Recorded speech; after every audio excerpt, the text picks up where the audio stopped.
Welcome to T-SAT. This is Bhushan Govindula. ఈరోజు తెలంగాణ ఉద్యమంలో భాగంగా ముల్కీ. సాధారణంగా తెలంగాణ ఉద్యమంలో ప్రధాన కీలక పాత్ర పోషించిన అంశం ముల్కీ. సాధారణంగా ఈ ముల్కీ నిజాం రాజ్యం నుండే ఒక ఉద్యమ రూపాన్ని సంతరించుకుంది. మరి సాధారణంగా ఈ ముల్కీ అనే భావన ఎప్పటి నుండి ప్రారంభమైంది, ఆ నేపథ్యాన్ని మనం పూర్తిగా తెలుసుకున్నప్పుడే అది తొలి దశ ఉద్యమంలో దాని యొక్క పాత్ర ఏంటి, మలి దశ ఉద్యమంలో దాని యొక్క పాత్ర ఏంటి, రాష్ట్రం ఆవిర్భావంలో ముల్కీ యొక్క పాత్ర ఏంటి, ఆ పాత్రను తెలుసుకునే ముందు అసలు ఈ ముల్కీ అనే పదం, ఆ పదజాలం యొక్క అర్థం ఏంటి, ఆ విషయాన్ని మనం గమనిస్తే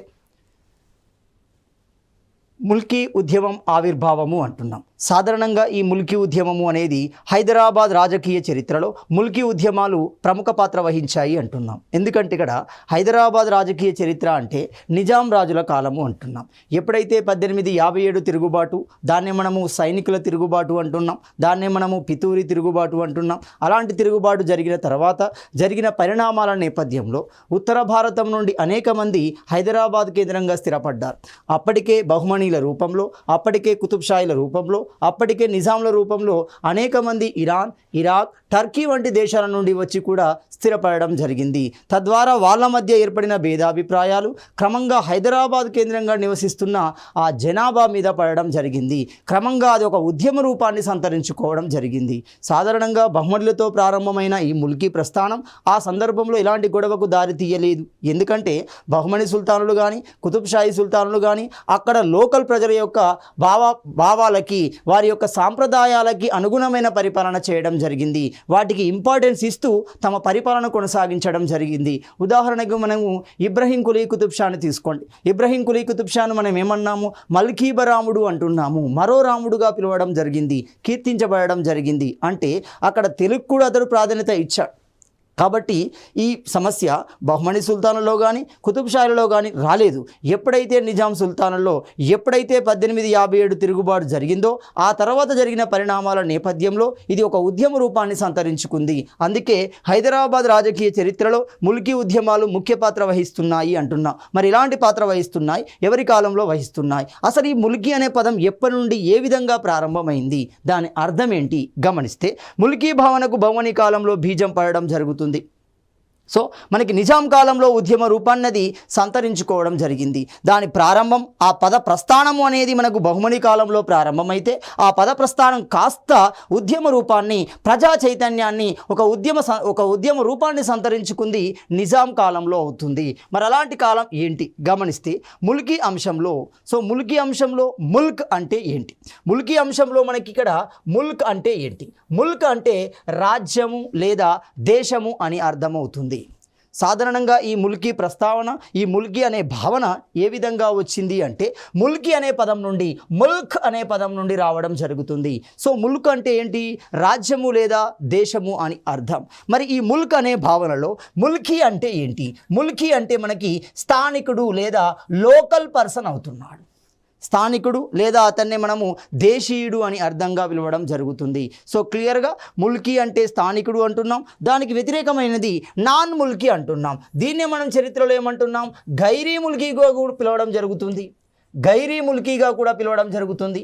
గైరీ ముల్కీ లేదా నాన్ ముల్కీ అంటున్నాం. ఇంకా సింపుల్, ముల్కీ ఏతరుడు అవుతున్నాడు. నాన్ ముల్కీ అంటే అర్థమవుతుంది, స్థానికేతరుడు లేదా విదేశీయుడు అనే అర్థాన్ని కలిగి ఉండడం జరుగుతుంది. ఇలాంటి పదబంధంతో కూడిందే మనకు ముల్కీ అనే భావన. ఈ భావనకి బీజం పడింది బహుమనీ కాలంలో, ఆ బీజం కాస్త ఉద్యమ రూపాన్ని సంతరించుకుంది నిజాం కాలంలో జరుగుతుంది. మరి ఏ విధంగా ఉద్యమ రూపాన్ని సంతరించుకుంది? మరి ఈ ముల్కీ అనే అంశాన్ని కనుక గమనిస్తే అది ముల్కీ, నాన్ ముల్కీ అనే పదజాలంతో కూడిన ముల్క్ అనే భావన నుండి ఈ ముల్కీ అనే ప్రస్తావన రావడం జరిగింది. మరి ఎవరిని మనము హైదరాబాద్ కేంద్రంగా ముల్కీలుగా పిలుస్తున్నాం, ఎవరిని మనము నాన్ ముల్కీలుగా పిలుస్తున్నాం, ఆ ప్రస్తావన గమనిస్తే ప్రారంభంలో స్థానికులు అనగా సైనికులతో పాటు దక్షిణ భారతానికి వచ్చిన ఉత్తర భారతానికి చెందిన హిందువులు మరియు ముస్లింలు అంటున్నాం. ఈ పాయింట్ చాలా చాలా ఇంపార్టెంట్. ఎందుకు ఈ హిందూ ముస్లింలు భారతదేశానికి, దక్షిణ భారతానికి రావాల్సి వచ్చింది వచ్చింది అంటే ఎప్పుడైతే 1857 తిరుగుబాటు జరిగిందో దీన్నే మనము సైనికుల తిరుగుబాటు అంటున్నాం, దీన్నే మనము పితూరి తిరుగుబాటు అంటున్నాం. ఎప్పుడైతే ఈ తిరుగుబాటు జరిగిందో మొఘల్ ప్రస్తావన అనేది అంతం పొందడం జరుగుతుంది, అంతరించడం జరుగుతుంది. క్రమంగా ఆ రాజ దర్బారులో ఉన్న వివిధ హోదాలలో ఉన్న వ్యక్తులు కాలక్రమంలో హైదరాబాద్ కేంద్రంగా వచ్చి స్థిరపడ్డారు. వారినే మనం ఏమంటున్నాం, దక్కానీలుగా పిలవడం జరుగుతుంది. ఈ దక్కానీలే కాలక్రమంలో ముల్కీలుగా ప్రస్తావించబడ్డారు, ముల్కీలుగా పిలువబడడం జరుగుతుంది. అదేవిధంగా ఈ నాల్ముల్కీ ప్రస్తావన ఏ విధంగా వచ్చింది గమనిస్తే ఇక్కడ బహుమనీ కాలంలో ఏ ప్రాంతాల నుండి, ఇప్పటి ఇరాన్ ప్రాంతం, ఇప్పటి ఇరాక్ ప్రాంతం, ఇప్పటి టర్కీ ప్రాంతం, సో ఇలాంటి దేశాల నుండి వచ్చిన వ్యక్తులే అంటే బహుమనీ కాలంలో ఇరాన్, ఇరాక్, టర్కీ వంటి దేశాల నుండి వాస్తుకళా రూపాలలో శిల్పులుగా వచ్చారు, చరిత్రకారులుగా వచ్చారు, ఉద్యోగులుగా వచ్చారు, సేవకులుగా కూడా రావడం జరిగింది. ఇలా ఎవరైతే వచ్చి హైదరాబాద్ కేంద్రంగా స్థిరపడ్డారో వాళ్ళని మనం ఏమన్నాము, అపాకీలు అనడం జరుగుతుంది. ఈ అపాకీలే కాలక్రమంలో మనకి నాన్ ముల్కీలుగా పరిగణించబడ్డారు, గుర్తించబడడం జరుగుతుంది. ఇలా ముల్కీ, నాన్ ముల్కీ అనే ప్రస్తావన హైదరాబాద్ కేంద్రంగా వచ్చింది. ఇది కాస్త నిజాం కాలంలో, ఇది కాస్త 1857 తిరుగుబాటు తర్వాత ఉద్యమ రూపాన్ని సంతరించుకోవడం జరుగుతుంది. ఇక్కడ ఒక విషయాన్ని గమనించాలి. ఈ అపాకీలైన ఇరాన్, ఇరాక్, టర్కీ దేశానికి సంబంధించిన వ్యక్తులు మతపరంగా ముస్లింలే. ఉత్తర భారతాన్ని నుండి వచ్చిన ముస్లింలే మతపరంగా. సో మతం యొక్క అంతర్లీనంగా గమనిస్తే 2 భాగాలు స్పష్టంగా కనబడడం జరుగుతుంది. అందులో ఒక భాగాన్ని కనుక గమనిస్తే సున్నీ అంటున్నాం, రెండో భాగాన్ని గమనిస్తే షియాలు అంటున్నాం. సో ఇక్కడ ఎవరు మరి నాన్ ముల్కీలు షియాలా, ముల్కీలు షియాలా గమనిస్తే ఉత్తర భారతం నుండి వచ్చిన ఆ ముల్కీలను మనము సున్నీలుగా గమనించడం జరుగుతుంది. అంటే సింపుల్, దక్కానీలే మనకు సున్నీ మతానికి సంబంధించిన వ్యక్తులు. ఇరాన్, ఇరాక్, టర్కీ దేశాల నుండి వచ్చిన నాన్ ముల్కీలే మనకు షియా మతాన్ని అనుసరించడం జరుగుతుంది. ఇది మీకు క్లియర్గా ఎప్పుడు ఆరో నిజాం కాలంలో స్పష్టంగా కనబడుతుంది చూడండి.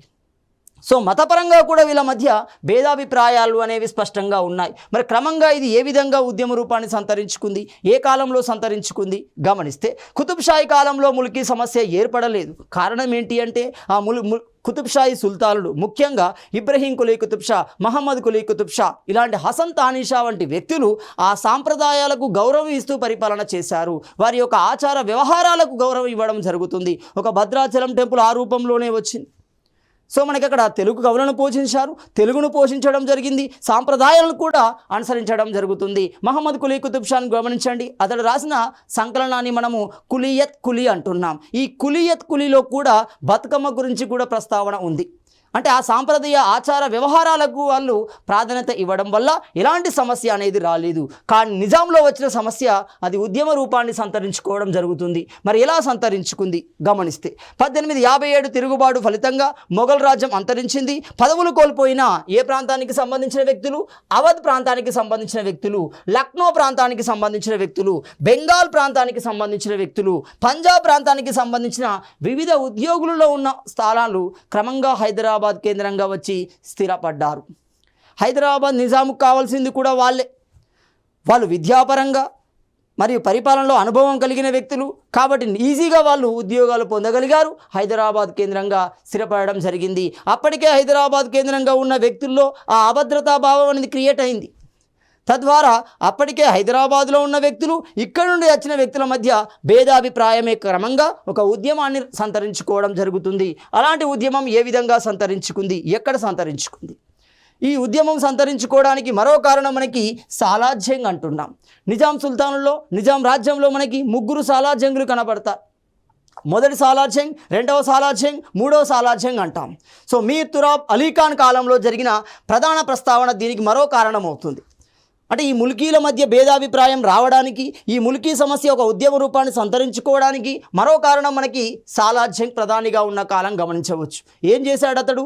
హైదరాబాద్ను రెనోవేట్ చేయడం కోసం, హైదరాబాద్ రాజ్యాన్ని చేయడం కోసం వివిధ రంగాలలో, అది పారిశ్రామిక రంగం, ఆర్థిక రంగం, వ్యవసాయ రంగం, పరిపాలన రంగం, ఇలా వివిధ రంగాలలో సంస్కరించడం కోసం అనేక మందిని ఉత్తర భారతం నుండి తీసుకురావడం జరిగింది. మరి ఇలాంటి కుటుంబం నుండి, ఉత్తర భారతం నుండి హైదరాబాద్కు వచ్చారు. గమనిస్తే ఇక్కడ 1 కాయస్తులు అంటున్నాం, 2 ఖత్రీలు అంటున్నాం, 3 బిల్గ్రామీస్ అంటున్నాం.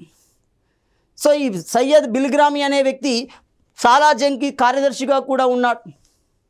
సో మరి ఇలాంటి కుటుంబాలకు సంబంధించిన ఇలాంటి బలమైన కుటుంబాలకు సంబంధించిన ఉత్తర భారతీయులు క్రమంగా హైదరాబాద్ కేంద్రంగా స్థిరపడడం జరిగింది. మనోళ్ళు ఏమనుకున్నారు, మనకు వాళ్ళు ట్రైనింగ్ ఇచ్చి వారి యొక్క పరిపాలన అనుభవాన్ని నేర్పి వెళ్ళిపోతారు అనుకున్నారు. కానీ వాళ్ళు ఇక్కడే తిష్ట వేయడం జరిగింది. ఇక్కడే స్థిరంగా ఉండడంతో మనలో భేదాభిప్రాయాలు సృష్టించబడి అది ఉద్యమ రూపాన్ని సంతరించుకోవడం జరుగుతుంది. సో మరి ఇలాంటి సందర్భంలో ఏం జరిగింది, ఎప్పుడైతే సాలార్జంగ్ ప్రధానిగా ఉన్నప్పుడు ఈ కుటుంబాలకు సంబంధించిన ఉత్తర భారతీయులు హైదరాబాద్ కేంద్రంగా వచ్చారో క్రమంగా ఆ సమస్య ఉద్యమ రూపాన్ని సంతరించుకోవడంతో మొట్టమొదటి ఉత్తర్వులు మనకి 1868లో ఏర్పడడం జరిగింది. ఇక్కడ క్లియర్గా గమనించాలి. ముల్కీ ఒక ఉద్యమ రూపాన్ని సంతరించుకోవడంతో ప్రజలను బుజ్జగించడం కోసం, ఆ సమస్య పరిష్కారం కోసం మొట్టమొదటి లేదా తొలి ఉత్తర్వులు మనకి 1868లో రావడం జరిగింది. ఈ తొలి ఉత్తర్వుల్లో క్లియర్గా ఇచ్చాడు సాలార్జంగ్ వాన్. ఏమని చెప్తున్నాడు క్లియర్గా, రైట్, సాలార్జంగ్ హైదరాబాద్లోని అన్ని పరిపాలనా విభాగాలలో ముల్కీలనే నియమించాలని ఆదేశించడం జరుగుతుంది. ఎవరైతే హైదరాబాద్ కేంద్రంగా జన్మించారో, ఎవరైతే హైదరాబాద్ కేంద్రంగా ముల్కీలుగా పరిగణించబడుతున్నారో వాళ్ళను మాత్రమే ఏం చేశాడు, ఉద్యోగులకు అర్హతగా పరిపాలనలో వివిధ భాగాలలో నియమించాలి అని ఒక క్లియర్ కట్గా ఒక ఇన్ఫర్మేషన్ ఇవ్వడం జరుగుతుంది. దాన్ని మనం ఏమంటున్నాము, ఫర్మానా అంటున్నాం. చూడండి, సో ఇస్లాం లేదా ముస్లిం సుల్తానులు విడుదల చేసే ఆజ్ఞని మనము ఫర్మానా అంటున్నాం. ఇది చాలా సందర్భాల్లో అడిగారు. సో ఇలాంటి ఫర్మానా ఏంటి, ముల్కీలకు సంబంధించిన మొట్టమొదటి ఫర్మానా 1868లో ఏర్పడడం జరిగింది, విడుదల చేయబడడం జరిగింది. అందులో క్లారిటీగా ఈ విషయాన్ని చెప్పారు. సో క్రమంగా ఈ 6వ నిజాం కాలానికి ఈ ఈ ముల్కీ సమస్య మరింత ఉధృత రూపం, మరింత జటిల రూపాన్ని సంతరించుకోవడంతో 6వ నిజాం కూడా దాన్ని తగ్గించే ప్రయత్నం చేశాడు. ఆ ప్రయత్నంలో భాగంగా 3 సందర్భాలలో ఉత్తర్వులు మనకు ప్రకటించబడుతున్నాయి. మరి ఏంటి ఆ ఉత్తర్వులు గమనిస్తే, సో 6వ నిజాం కాలంలో ముల్కీ ఉపశమన చర్యల్లో భాగంగా 1 ముల్కీ గెజెట్ అనేది ప్రకటించబడడం జరిగింది. ముల్కీ గెజెట్ ఎప్పుడు ప్రకటించబడింది, 1888లో ప్రకటించబడుతుంది. రెండవది ఉద్యోగుల సాధారణ లిస్ట్ అంటున్నాం, సివిల్ లిస్ట్ అంటున్నాం. ఎంప్లాయీస్ సివిల్ లిస్ట్ అనేది 1886లో మొట్టమొదటి లిస్ట్ అవుతుంది. సో ఉద్యోగులు ఎంతమంది ఉన్నారు, అందులో ముల్కీలు ఎంతమంది, నాన్ ముల్కీలు ఎంతమంది, వారిపైన వెచ్చించే జీతం ఎంత, వీరిపై వెచ్చించే జీతం ఎంత, ఆ విషయాలు మొత్తం మనకి ఉద్యోగుల సాధారణ జాబితా 1886లో ఉండడం జరుగుతుంది. ఎంప్లాయీస్ సివిల్ లిస్ట్ అంటున్నాం రెండో ఫర్మానా. రెండవది, మూడో విషయాన్ని గమనిస్తే ఉద్యోగుల సాధారణ జాబితా 1894 అంటున్నాం. సో క్లియర్గా మనం గమనిస్తే ఈ 3 సందర్భాలు, ఈ 3 ఉత్తర్వులు విడుదల చేసిన వ్యక్తి ఎవరు అంటే 6వ నిజాం మీర్ మహబూబ్ అలీ ఖాన్ అవుతున్నాడు. సో ఈ మీర్ మహబూబ్ అలీ ఖాన్ కాలంలో ఈ 3 అనేవి ప్రకటించబడ్డాయి. మరి ఇందులో ఏ అంశాలు ప్రస్తావించబడ్డాయి ఆ విషయాన్ని గమనిస్తే, సో మొదటిది 1888 ముల్కీ గెజెట్ అంటున్నాం. సో ముల్కీ గెజెట్ అనేది మొట్టమొదటిసారిగా ముల్కీ పదాన్ని ప్రస్తావించడం జరిగింది, దాని అర్థాన్ని ఇచ్చే ప్రయత్నం చేయడం జరిగింది. ఏ విధంగా ఇచ్చింది, స్థిర నివాసం ఆధారంగా క్లారిటీ ఇచ్చింది. ఎవరు ముల్కీలుగా పరిగణించబడతారు, ఒక ముల్కీగా పరిగణించబడాలి అంటే, గుర్తించబడాలి అంటే కావలసిన పత్రాన్ని ఎవరు ఆమోదించాలి, ఎవరు ఇవ్వాలి, ఆ విషయాలు మొత్తం ఇందులో మనకు స్పష్టంగా కనబడతాయి. చూద్దాం. ఈ 1888 ముల్కీ గెజెట్లోని అంశాలు గమనిస్తే, 1 12 సంవత్సరాల స్థిర నివాసం ఉండాలి. ఎక్కడ, హైదరాబాద్ పరిసర ప్రాంతాలలో, హైదరాబాద్ భౌగోళిక ప్రాంతంలో. సో హైదరాబాద్ రాజ్యము అంటే ఏమవుతుంది, తెలంగాణ ప్రాంతము, కన్నడ ప్రాంతము, మరఠ్వాడా ప్రాంతము, ఈ 3 కలయిక యొక్క భౌగోళిక ప్రాంతంలో ఎవరైతే 12 సంవత్సరాల స్థిర నివాసం ఉంటారో వాళ్ళు ఖచ్చితంగా ముల్కీలుగా పరిగణించబడడం జరుగుతుంది. 1. 2 ఉద్యోగాలన్నీ అర్హతల మేరకే ముల్కీలకు ఇవ్వబడుతున్నాయి. అంటే హైదరాబాద్ భౌగోళిక ప్రాంతంలో ఉన్న అన్ని ఉద్యోగాలకు అర్హులు ఎవరు అంటే ముల్కీలే. ఆ ముల్కీలకు కూడా అర్హత మేరకే ఇవ్వడం జరుగుతుంది అంటున్నాడు. 2వ అంశం. 3వది, ఒకవేళ నాన్ ముల్కీ ఉద్యోగం పొందాలి అంటే, ఒక నాన్ ముల్కీ ఉద్యోగాన్ని తీసుకోవాలి అంటే, ఉద్యోగంలోకి రావాలి అంటే పర్మిషన్ అనేది దివాన్ ఇవ్వాల్సి వస్తుంది. సో దివాన్ అంటే ఈ కాలం నాటి ప్రధానమంత్రితో సమానం అవుతున్నాడు. సో ఇస్లామిక్ పరిభాషలో, ఇస్లామిక్ పరిపాలనలో మనకు దివాన్ అంటే తెలుగు పరిభాషలో, సాధారణ పరిభాషలో ప్రధానమంత్రితో సమానమైన హోదా అవుతుంది. సో అలాంటి దివాన్తోని అనుమతి తీసుకోవాల్సి ఉంటుంది. సో ఇది 3వ అంశం. 4వ అంశం, ముల్కీ అనే పదం మొదటిసారిగా ప్రస్తావించబడింది ముల్కీ గెజెట్. ఈ క్వశ్చన్ అడిగే అవకాశాలు ఉంటాయి చూడండి. సో మొట్టమొదటిసారిగా ముల్కీకి సంబంధించిన ఉత్తర్వులు అంటే 1868లో వచ్చాయి, మొట్టమొదటి ఉత్తర్వులు అంటున్నాం. సో మొట్టమొదటిసారిగా ముల్కీ అనే పదం, ఆ పదానికి అర్థం ఇచ్చే ప్రయత్నం చేసింది ముల్కీ గెజెట్ అవుతుంది. సో నెక్స్ట్ గమనిస్తే 6వ నిజాం కాలంలో వచ్చిన రెండో అంశాన్ని గమనిస్తే సాధారణ ఉద్యోగుల జాబితా అంటున్నాము, ఎంప్లాయీ సివిల్ లిస్ట్ అంటున్నాం. అసలు ఎంతమంది ఉద్యోగులు నిర్ణయించారు? ఎప్పటికీ 1886 నాటికి నిర్ణయించారు. ఎంతమంది ఆ ఉద్యోగులు అంటే మొత్తంగా ఉద్యోగులను 100%గా గమనిస్తే, సో ఈ 100%లో ఉద్యోగులలో ములికీలు ఎంతమంది ఉన్నారు? 52% ఉండడం జరుగుతుంది. ఎక్కువనే ఉన్నారు కదా. అంటే ఇక్కడ ఒక విషయాన్ని గమనిస్తే 52 అంటే దాదాపు 48%, అంటే దాదాపు సగం నాన్ ములికీలు ఉన్నారు. అంటే ఎంత తీవ్ర స్థాయిలో ఉంది చూడండి ములికీ సమస్య. ములికీ నాన్ ములికీల మధ్య వివాదం ఏ స్థాయిలో ఉందో ఇది క్లారిటీ చెప్తుంది చూడండి. అంటే సమానంగా స్థానికులకు సమానంగా స్థానికేతరులు ఉద్యోగాలలో ఉన్నారు, ఆ విషయం చెప్తుంది.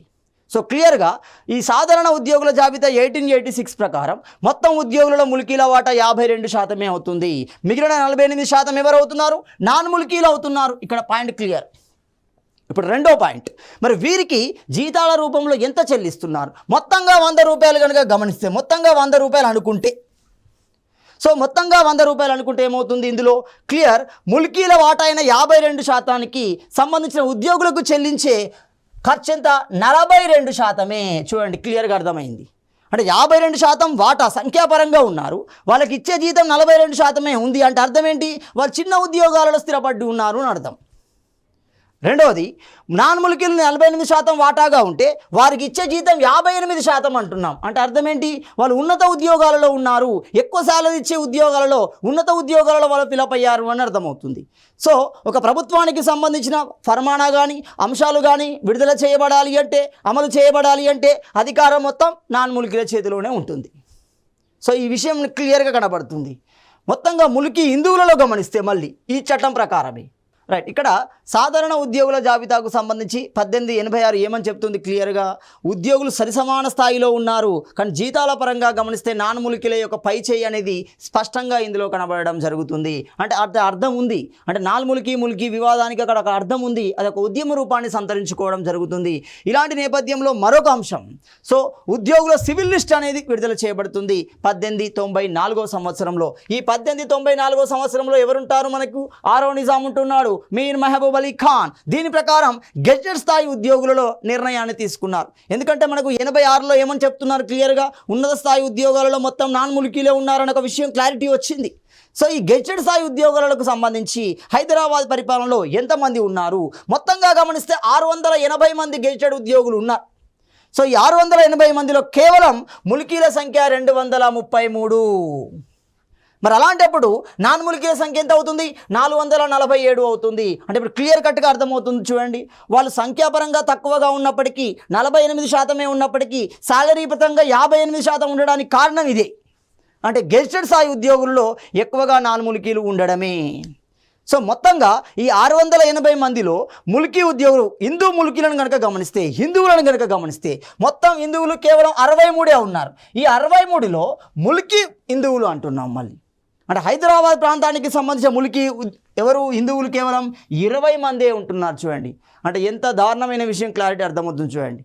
అంటే మొత్తంగా 680 మంది గెజిటెడ్ ఉద్యోగులలో హిందువులు 63 అయితే, ఆ 63లో కేవలం 20 మంది మాత్రమే హిందూ ములికీ ఉద్యోగులు అవుతున్నారు.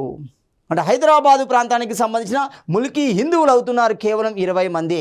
అంటే 660 మందిలో ఎంత అవకతవకలు ఉన్నాయి చూడండి. అంటే ముస్లింల మెజారిటీ కనబడుతుంది, నాన్ ములికీల మెజారిటీ అనేది స్పష్టంగా కనబడడం జరుగుతుంది. సో క్రమంగా 7వ నిజాం పరిపాలనలోకి వస్తున్నాడు. 1911 నుండి 1948 మధ్య 7వ నిజామైన మేర్ ఉస్మాన్ అలీ ఖాన్ పరిపాలనలోకి రావడం జరుగుతుంది. మరి ఇతని కాలంలో ములికీ ఏ విధమైన రూపాన్ని సంతరించుకుంది? ఒక స్పష్టమైన, ఒక బలమైన రూపాన్ని సంతరించుకోవడం జరుగుతుంది. ఎందుకంటే అప్పటి వరకు విడుదల చేయబడిన ఫర్మానాలు ఏవి పూర్తి స్థాయిలో అమలు చేయబడలేదు. ప్రజలకు అన్యాయం జరుగుతూనే ఉంది. నాన్ ములికీల మీద తమ పెత్తనాన్ని, తమ ఆధిపత్యాన్ని కొనసాగిస్తూనే ఉన్నారు. క్రమంగా తమ కుటుంబాలు తమకు ఫేవర్గా ఉన్న వ్యక్తులనే ఉద్యోగులుగా నియమించుకోవడం జరుగుతుంది. సో ఇలాంటి నేపథ్యంలో 7వ నిజాం కాలంలో కూడా ములికీకి సంబంధించిన ఉద్యమం అనేది ప్రారంభమవుతుంది. సో క్రమంగా 7వ నిజాం కూడా ఈ ములికీ సమస్యకి పరిష్కారం దిశలో 2 ఫర్మానాలు విడుదల చేయడం జరుగుతుంది. మొట్టమొదటి ఫర్మానం గమనిస్తే 1919 ఫర్మానా అంటున్నాం. రెండో ఫర్మానాను గమనిస్తే 1933 ఫర్మానా అంటున్నాం. ఇప్పుడు క్వశ్చన్ క్లియర్గా గమనించాలి. 6వ నిజాం కాలానికి సంబంధిస్తే 3 ఫర్మానాలు 3 అంశాలు వస్తాయి. 7వ నిజాం కాలానికి గమనిస్తే 2 అంశాలు రావడం జరుగుతుంది. 5వ నిజాం కాలానికి గమనిస్తే మొట్టమొదటి ఉత్తర్వులు వస్తున్నాయి. సో మరి 1919 ఫర్మానా 1933 ఫర్మానాలో ఏ అంశాలు ప్రస్తావించబడ్డాయి? సో 1919 ఫర్మానాను గమనిస్తే దీనికి ఉన్న మరొక పేరే 9వ కుర్దాడ్ 1354 ఫసలి అంటున్నాం. ఇది ఉర్దూ పదజాలంలో ఉంటుంది. ఈ ఫర్మానా యొక్క పూర్తి పేరు కనుక గమనిస్తే 1354 ఫసలి అంటున్నాం. ఈ ఫసలి ఎన్నో కుర్దాడ్ 9వ కుర్దాడ్గా పిలువబడడం జరుగుతుంది. సో ఇందులో ఏమున్నాయి? వీటిని మనము ముల్కీ నిబంధనలుగా పిలవడం జరిగింది. సో 1888 ముల్కీ గెజిట్లో మొట్టమొదటిసారిగా ముల్కీ పదం ప్రస్తావించబడితే ఇక్కడ నిబంధనలు ఇక్కడ ప్రస్తావించబడడం జరిగింది. కండిషన్స్ క్లియర్ కట్గా చెప్పారు. ఎవరు ముల్కీలుగా ఉంటారు, ఎవరు నాన్ ముల్కీలుగా ఉంటారు, ఎలాంటి పరిస్థితుల్లో వాళ్ళు ముల్కీలుగా పరిగణించబడతారు, ఎలాంటి పరిస్థితుల్లో వాళ్ళు నాన్ ముల్కీలుగా పరిగణించబడతారు. అలాంటి స్పష్టమైన విభజన మనకి ఫర్మానాలో కనబడుతుంది. అందుకే 1919 ఫర్మానాను మనము ముల్కీ నిబంధనల ఫర్మానాగా పిలవడం జరుగుతుంది. సో ఇందులో ఏమున్నాయి గమనిస్తే ప్రభుత్వ ఉద్యోగాలలో ముల్కీలను మాత్రమే నియమించాలి అని మొదటి అంశాన్ని ప్రస్తావించారు. అంటే హైదరాబాద్ పరిపాలనా వ్యవస్థలో ఉన్న అన్ని ప్రభుత్వ ఉద్యోగాలలో కేవలం ముల్కీలను మాత్రమే. మరి ఎవరు ముల్కీలు అవుతారు? క్లియర్గా 12 ఏమవుతుంది ఇక్కడ మనకి మార్చారు చూడండి. అక్కడ మనకి 6వ నిజాం కాలంలో 12 సంవత్సరాల స్థిర నివాసాన్ని తీసుకుంటే ఇక్కడ 15 సంవత్సరాల స్థిర నివాసాన్ని తీసుకోవడం జరుగుతుంది. ఎవరైతే 15 సంవత్సరాల స్థిర నివాసాన్ని కలిగి ఉండి మేము హైదరాబాద్ను విడిచి వెళ్ళము, ఇక్కడే స్థిరపడతాము అనే ఒక అఫిడవిట్ కనుక ఇస్తే వారిని ముల్కీలుగా పరిగణిస్తారు. వాళ్ళను ప్రభుత్వ ఉద్యోగాలలో కన్సిడర్ చేయడం జరుగుతుంది. ఒకటో అంశం. రెండోది, హైదరాబాద్ రాజ్యంలో జన్మించిన వ్యక్తి అయి ఉండాలి. ఇక్కడ కండిషన్ బాగా గమనించండి. హైదరాబాద్లో జన్మించిన వ్యక్తి అయితే, ఉదాహరణకి ఢిల్లీ ప్రాంతానికి సంబంధించిన వ్యక్తి జన్మతః ఆ రోజు హైదరాబాద్లో జన్మిస్తే అతడు ముల్కీ అవుతాడా? కాదు. ఇక్కడ ఏమాయాలి? ఎవరికైతే ఆ వ్యక్తి జన్మిస్తున్నాడో ఆ సంతానం 15 సంవత్సరాల కాలాన్ని పూర్తి చేసుకొని ఉండాలి. ఈ కండిషన్ అప్లై ఉండాలి. అంటే ఇప్పుడు క్లియర్గా గమనించండి. హైదరాబాద్ రాజ్యంలో జన్మించిన సందర్భంలో తమ కుటుంబం లేదా తండ్రి ముల్కీ కండిషన్ ఫుల్ఫిల్ చేసి ఉండాలి. ఆ సందర్భంలో అతన్ని మనం ఏమంటున్నాం? ముల్కీగా పరిగణించడం జరుగుతుంది. 3, 15 సంవత్సరాల సమయాన్ని పూర్తి చేసుకొని ఉండాలి అన్నారు. అక్కడ 12 సంవత్సరాలు మాత్రమే చెప్పారు. కన్ఫ్యూజ్ కావద్దు. 6వ నిజాం కాలంలో 12 సంవత్సరాల స్థిరనివాసం తీసుకుంటే 7వ నిజాం కాలంలో 1919 ఫర్మానా ప్రకారం 15 సంవత్సరాల పూర్తి నివాసాన్ని స్థిర నివాసాన్ని తీసుకోవడం జరుగుతుంది. 15 సంవత్సరాలు ఉద్యోగం చేసిన వారి పిల్లలు కూడా ముల్కీలుగా పరిగణించబడతారు. అంటే ఎవరైతే ఉత్తర భారతం నుండి కానీ ఏ ప్రాంతం నుండైనా రాని హైదరాబాదులో వరుసగా 15 సంవత్సరాలు తమ ఉద్యోగాన్ని పూర్తి చేసుకుంటే తమ పిల్లలు కూడా ముల్కీలుగా, తమకు జన్మించిన పిల్లలు కూడా ముల్కీలుగా పరిగణించబడతారు అనే విషయాన్ని ఇక్కడ చెప్పారు. 5వ విషయాన్ని గమనిస్తే భర్త ముల్కీ అయితే భార్య కూడా ముల్కీ అంటాం. ఈ క్వశ్చన్ని లోతుగా గమనించండి, ఈ అంశాన్ని లోతుగా గమనించండి. భర్త ముల్కీ అంటే అర్థం ఏంటి? ఆ ముల్కీ కండిషన్ ఫుల్ఫిల్ చేయాలి. ఒక ఉద్యోగిగా ఉన్న భర్త తన భార్యను ముల్కీగా మార్చగలుగుతాడా అంటే కాదు. ఉద్యోగిగా ఉన్న భర్త హైదరాబాద్లో 15 సంవత్సరాలు పూర్తి చేసుకొని ఉండాలి. అప్పుడు ఆ భార్య కూడా ముల్కీగా పరిగణించబడుతుంది. అంటే ఒక వ్యక్తి హైదరాబాద్లో ఉన్న ముల్కీ నియమాలను ఫుల్ఫిల్ చేసినప్పుడు అతని భార్య కూడా ముల్కీగా పరిగణించబడుతుంది అనేది ఈ విషయం చెప్తుంది. నెక్స్ట్, మరి ఈ చట్టం ప్రకారం, ఈ ఫర్మానా ప్రకారం ఎవరు ముల్కీ ధృవీకరణ పత్రాన్ని ఇవ్వడం జరుగుతుంది? సో మనకి 6వ నిజాం కాలంలో ప్రధాని ఇస్తున్నాడు, ఇక్కడ తాలూక్దార్ ఇస్తున్నాడు. తాలూక్దార్ని మనం ఏమంటాం? ఇప్పుడు కలెక్టర్స్కు సమానమైన స్థాయిగా ఉంటుంది. మనకు సాలార్జంగ్ సృష్టించిన రెవెన్యూ విధానాలలో మొట్టమొదటి పొజిషన్ ఏంటి అంటే తాలూక్దార్ వ్యవస్థ అవుతుంది. జిల్లాబందీ విధానంలో రెవెన్యూ వసూలు కోసం నియమించబడిన అధికారులు నెలవారీ జీతం ఆధారంగా ఏర్పడిన అధికారులే తాలూక్దార్లు అవుతారు. ఒక అవ్వల్ తాలూక్దార్, ఒక సోయం తాలూక్దార్, ఒక దోయం తాలూక్దార్, ఇలాంటి తాలూక్దార్స్ ఉంటారు. సో తాలూక్దార్ లేదా కలెక్టర్ స్థాయి ఉద్యోగి ఆ ధృవీకరణ పత్రాన్ని ఇవ్వగలుగుతున్నాడు. ఏ చట్టం ప్రకారం? 1919 చట్టం ప్రకారం అవుతుంది. సో 1933 చట్టం లేదా ఫర్మానా అంటున్నాం. సో సింపుల్గా ఫర్మానా అనే ఎక్కడ అంటున్నాము అంటే ఇస్లాం పరిభాషలో, ఇస్లాం పరిపాలనా వ్యవస్థలో సుల్తాన్ చేత జారీ చేయబడిన ఆజ్ఞని ఫర్మానా అంటున్నాం. సో మన రాష్ట్రపతి చేసే చట్టాన్ని కూడా మనం ఫర్మానా కింద కన్సిడర్ చేయవచ్చు. సో ఇది సమానమైన భావజాలాన్ని కలిగి ఉంటాయి. సో మనకు 1933 ఫర్మానా ఏంటి? సో 1933 ఫర్మానాలో అసలు ములికీకి ఒక సంపూర్ణమైన నిర్వచనాన్ని ఇవ్వడం జరిగింది. ఇప్పటి వరకు వచ్చిన సమస్యలని పరిష్కారం ఇందులో చూపించాడు. కొన్ని ఎరేజ్ అయ్యారు చూడండి. ఎలాంటి ఎరేజ్ అవుతాయో చూడండి. ఉదాహరణకి ఒక హైదరాబాదీ ములికి అమ్మాయి నాన్ ములికిని వివాహం చేసుకుంటే ఆమె ఏమవుతుంది? రెండవది, ఒక హైదరాబాద్ ములికి అమ్మాయి నాన్ ములికిని చేసుకున్నాడు, సపోజ్గా ఆమె భర్త చనిపోయాడు, మనం ఆమెను ఏ విధంగా కన్సిడర్ చేయాలి? ఇలాంటి అనేక రకాల ప్రశ్నలు, సవాళ్ళు అనేవి ఉద్భవించాయి.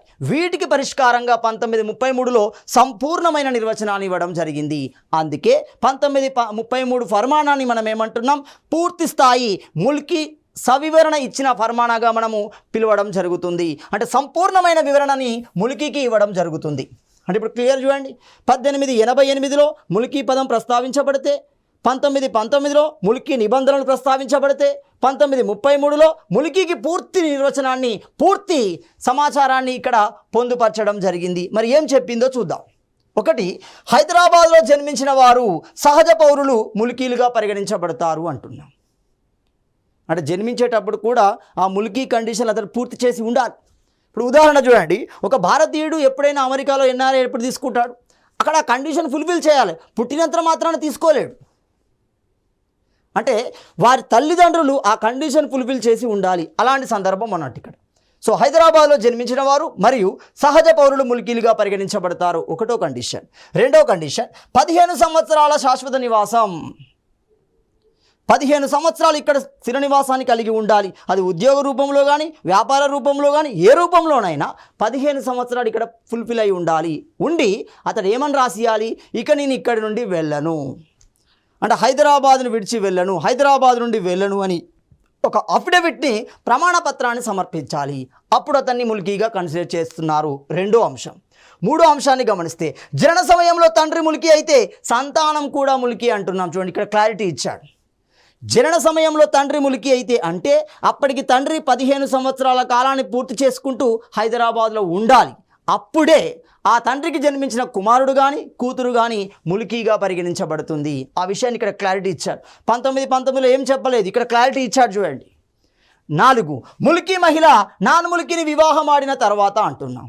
అంటే హైదరాబాదీ మహిళ, ములికీ మహిళ నాన్ ములికిని వివాహం ఆడితే, ఒకవేళ భర్త చనిపోయినప్పుడు ఆమెని ములికీగా కన్సిడర్ చేస్తారు. ఇక్కడ ఇంకో క్వశ్చన్ ఉంది చూడండి, రేజ్ అవుతుంది చూడండి.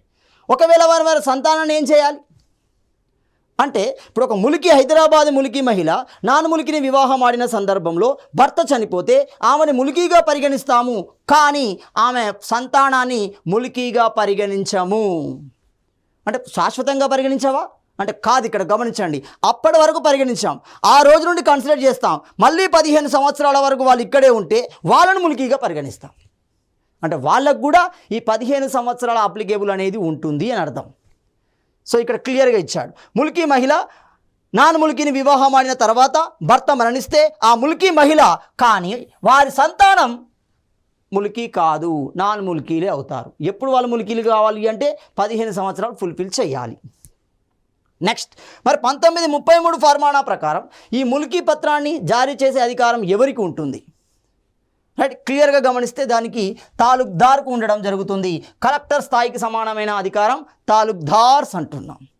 రైట్, ఈ తాలూక్దార్స్ అనే వాళ్ళు ఎక్కడ ఇస్తున్నారు? మనకి కలెక్టర్కి సమానమైన పదవి మనకి తాలూక్దార్ అవుతుంది. సో అలాంటి అధికారి దీన్ని ఇవ్వగలుగుతున్నాడు. సో ఇలా ఒక ములికీకి సంబంధించిన పూర్తి లోతైన విశ్లేషణ, లోతైన అవగాహనతో కూడిన సమాచారం ఇచ్చారు. కాబట్టి 1933 ములికీకి సవివరమైన ఫర్మానాగా మనము పిలవడం జరుగుతుంది. సో మరి ఇలాంటి క్రమంలోనే మనకు నిజాం సబ్జెక్ట్ లీగ్ అనేది ఏర్పడింది. ఇక్కడ ఒక కాంట్రవర్సీ కనబడుతుంది చూడండి. మనకు పుస్తకాలలో 1934, కొన్నిట్లలో 35 అంటున్నాం. మరి ఏంటిది ఇది? సో ఏని కన్సిడర్ చేయాలి అంటే అక్కడ ఎగ్జామినర్ ఇచ్చిన దాన్ని బట్టి మనం కన్సిడర్ చేసుకుంటూ ఉండాలి. 1934 ఇచ్చిండు, 35 కదా అనడానికి లేదు. 35 ఇచ్చిండు, 34 కదా అనడానికి లేదు. కాబట్టి గమనించండి, 1934, 35 మధ్యలో వచ్చింది. ఎట్లా వచ్చిందో మీకు అర్థమవుతుంది చూడండి. అసలు ఈ నిజాం సబ్జెక్ట్ లీగ్ ఏంటి? సో నిజాం సబ్జెక్ట్ లీగ్నే మనం ఏమంటున్నాము? ముల్కీ లీగ్ అంటున్నాం చూడండి. సో ముల్కీ లీగ్ లేదా నిజాం ముల్కీ లీగ్ అంటున్నాం. సో నిజాం ముల్కీ లీగ్ అన్నా, నిజాం సబ్జెక్ట్ లీగ్ అన్నా, నిజాం ప్రజల సంఘము అన్నా, నిజాం ప్రజల సంఘము అన్నా. సో ఈ పేర్లు మనకి నిజాం సబ్జెక్ట్ లీగ్కే ఉంది. మరి ఎందుకు వచ్చింది ఇక్కడ? ఎప్పుడైతే 7వ నిజాం మీర్ ఉస్మాన్ అలీ ఖాన్ 1933 ఫర్మానాను జారీ చేశాడో, ఆ ఫర్మానా ప్రకారం ముల్కీకి పూర్తి స్థాయి వివరణ, పూర్తి స్థాయి నిర్ణయాలు అనేవి వచ్చాయి. దానికి చాలామంది సంతోషించారు. ఆనాటి రాజకీయ నాయకులలో, ఆనాటి హైదరాబాద్ కేంద్రంగా ఉన్న పరిపాలనలో ఉన్న నిష్ణాతులు ఒక సమావేశాన్ని, ఒక బహిరంగ సభను ఏర్పాటు చేసుకున్నారు. హైదరాబాద్ కేంద్రంగా ఎవరు ఏర్పాటు చేసుకున్నారు గమనిస్తే, ఏర్పాటు చేసుకున్న వ్యక్తుల్లో నిజామత్ జంగ్ ఉంటున్నాడు, నిజామత్ జంగ్ ఉన్నాడు, డాక్టర్ లతీఫ్ సయీద్ ఉన్నాడు, రామచంద్ర నాయక్ ఉంటున్నాడు, జయసూర్య నాయుడు, పద్మజా నాయుడు, ఇలాంటి అనేక మంది వ్యక్తులు ఒక భారీ బహిరంగ సభను ఏర్పాటు చేసుకున్నారు. ఎందుకోసం? నిజాం మన కోసం, ముల్కీ సమస్య కోసం పూర్తి స్థాయి ఫర్మానాను విడుదల చేశాడు కాబట్టి అతనికి కృతజ్ఞతలు తెలియజేయాలి. సో ఆ కృతజ్ఞతలు తెలియజేయడం కోసం వాళ్ళు బహిరంగ సభను ఏర్పాటు చేసుకున్నారు. ఆ సభ ఫలితమే మనకు నిజాం సబ్జెక్ట్ లీగ్ వస్తున్నాం. అది 1934 చివరి నాటికి ఏర్పాటు చేయబడుతుంది. 1934 డిసెంబర్లో ఏర్పాటు చేయబడుతుంది. కాబట్టి ఒక్కొక్క పుస్తకం ఒకటి మనం అకాడమీలోనే 2 ఏరియాలో కనబడుతుంది చూడండి. సో మనం క్లియర్గా ముల్కీ లీగ్ అంటే 1934, 35 కాలాన్ని గమనించాలి. 35 అని చెప్పడానికి లేదు, 34 అని చెప్పడానికి లేదు. సో ఎందుకంటే అక్కడ 1933 ఫర్మానా వచ్చింది. ఆ ఫర్మానాకు కృతజ్ఞత తెలిపే ఉద్దేశంలో బహిరంగ సభ నిర్వహించబడింది. ఆ నిర్వహించబడిన సమావేశ ఫలితమే మనకు నిజాం సబ్జెక్ట్ లీగ్ అనేది రావడం జరిగింది. సో మరి ఈ నిజాం సబ్జెక్ట్ లీగ్కి అధ్యక్షుడు ఎవరు, కార్యదర్శులు ఎవరు, కోశాధికారులు ఎవరు గమనిస్తే, సర్ నిజాం నవాబ్ సర్ నిజామత్ జంగ్ అంటున్నాం. సర్ నవాబ్ సర్ నిజామత్ జంగ్ అనేవాడు ఈ నిజాం సబ్జెక్ట్ లీగ్కి అధ్యక్షుడిగా ఉండడం జరుగుతుంది. సో దాని యొక్క ఉద్దేశాన్ని మనం గమనించాలి. ఫస్ట్, సో అధ్యక్షుడిగా ఉండడం జరుగుతుంది. సో రెండవది, దీనికి ఉన్న వివిధ రకాల పేర్లు అంటున్నాం. నిజాం సబ్జెక్ట్ లీగ్ అన్నాం, ప్రజల సంఘము అంటున్నాం. దీనికి ఉర్దూలో జమియత్ రిఫాయమే నిజాం అంటున్నాం. జమియత్ రిఫాయమే నిజాం ఉర్దూ భాషలో అంటున్నాం. తెలుగులో అయితే నిజాం ప్రజల సంఘము అంటున్నాం. ఇంగ్లీష్లో అయితే ది నిజాం సబ్జెక్ట్ లీగ్ అంటున్నాం. సో ఇలా వివిధ పేర్లను కలిగి ఉన్న సంస్థకి అధ్యక్షుడిగా నిజామత్ జంగ్ ఉండడం జరుగుతుంది. ఈ సంస్థ యొక్క ఉపాధ్యక్షులు కనుక గమనిస్తే, మొట్టమొదటి ఉపాధ్యక్షుడు డాక్టర్ లతీఫ్ సయీద్ అంటున్నాం, రెండవ ఉపాధ్యక్షుడు రామచంద్ర నాయక్ అంటున్నాం, ఉపాధ్యక్షులుగా ఉన్నారు. అదేవిధంగా ఈ సంస్థ కోశాధికారి, ఈ నిజాం ప్రజల సంఘం యొక్క కోశాధికారి బారిస్టర్ నౌషీద్ చినాయ్ అంటున్నాం. నౌషీద్ చినాయ్ దీనికి కోశాధికారిగా ఉండడం జరుగుతుంది, ట్రెజరీగా ఉంటున్నాడు. అదేవిధంగా కార్యదర్శులు సెక్రటరీస్ ఎవరుంటున్నారు, చాలామంది ఉన్నారు చూడండి. అందులో సెక్రటరీలో మొదటి సెక్రటరీ హబీద్ హసన్ అంటున్నాం, ఒకటో సెక్రటరీ. రెండో సెక్రటరీ బూర్గుల రామకృష్ణారావు. బూర్గుల రామకృష్ణారావు యొక్క అసలు పేరు, అది బూర్గుల అనేది అతని యొక్క నివాసం, అతని యొక్క గ్రామానికి సంబంధించిన పేరు. ఇక్కడ పుల్లమరాజు రామకృష్ణారావు అనేది అసలు పేరు, అతడు బూర్గుల రామకృష్ణారావు. 3 శ్రీనివాస శర్మ. ఇలాంటి వ్యక్తులు కార్యదర్శులుగా నియమించబడ్డారు. మొత్తంగా మనకు నిజాం ప్రజల సంఘం అనేది ఏర్పాటు చేయబడింది. మరి దీని యొక్క ఉద్దేశం ఏంటి, దీని యొక్క లక్ష్యాలు ఏంటి గమనిస్తే, ముల్కీ ప్రజల హక్కులను కాపాడడం, ప్రజల చేత ఎన్నుకోబడిన శాసనసభకు ప్రభుత్వం బాధ్యత వహించే విధంగా రాజ్యాంగ స్థాపనకు కృషి చేయడం, మొత్తంగా నిజాంకి కృతజ్ఞతాభావాన్ని తెలియజేయడం. సో కాలక్రమంలో ఏమవుతుంది, ఈ నిజాం ప్రజల సంఘం బాధ్యతాయుత ప్రభుత్వాన్ని కోరుకుంటుంది, రిప్రజెంటేటివ్ గవర్నమెంట్ని కోరుకోవడంతో నిజాం కోపగించి 1939లో ఈ నిజాం సంఘాన్ని రద్దు చేయడం జరిగింది. సో ఇలా మనకి ముల్కీ పరిణామం వల్ల నిజాం సబ్జెక్ట్ లీగ్ అనేది ఏర్పాటు చేయబడుతుంది. సో మొత్తం తెలంగాణ ఉద్యమంలో క్రియాశీలక పాత్ర పోషించింది. 1969 ఉద్యమంలో క్రియాశీలక పాత్ర పోషించింది. మలిదశ ఉద్యమంలో క్రియాశీలక పాత్ర పోషించిన అంశాలలో మొట్టమొదటి అంశం ముల్కీ అంశమే అవుతుంది. అదే కాలక్రమంలో నీరు, నిధులు, నియామకాలు అనే అంశాలుగా మార్చబడి పూర్తిగా ఉద్యమాన్ని నిర్మించి 2014 రాష్ట్ర ఏర్పాటుకు అది ప్రధాన కారణం కావడం జరుగుతుంది. సో ఇలా మనకు హైదరాబాద్ కేంద్రంగా ముల్కీ ప్రస్థానం అనేది ప్రారంభం కావడం జరిగింది. సో తదుపరి అంశాన్ని మనము తదుపరి వీడియోలో చర్చించుకుందాం.